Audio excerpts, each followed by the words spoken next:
আসসালামু আলাইকুম। প্রত্যেকটা প্রাণী মরণশীল, এটা আমরা সবাই বিশ্বাস করি। কিন্তু মৃত্যুর পর যে আবার জীবিত হবে, মৃত্যুর পর প্রত্যেকটা জীবকেই আল্লাহ তাআলা পুনরায় জীবিত করবেন, সেটা এই পৃথিবীতেই আল্লাহ তাআলা প্র্যাকটিক্যালি দেখিয়েছেন যে কিভাবে তিনি পুনরায় জীবিত করবেন।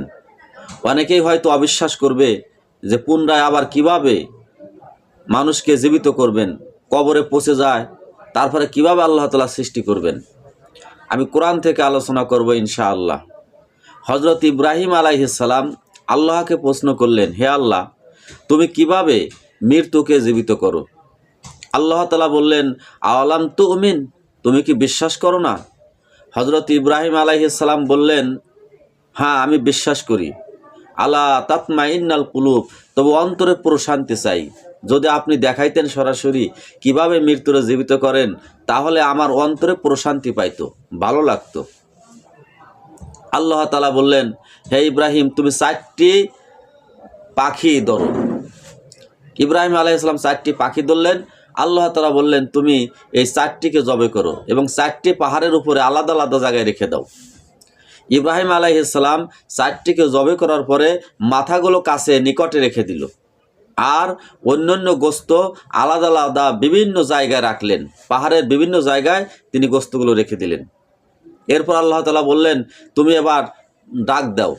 তাফসীরের মধ্যে এসেছে 4টি পাখি জবাই করা হয়েছিল: ময়ূর, কাক, কবুতর, মোরগ।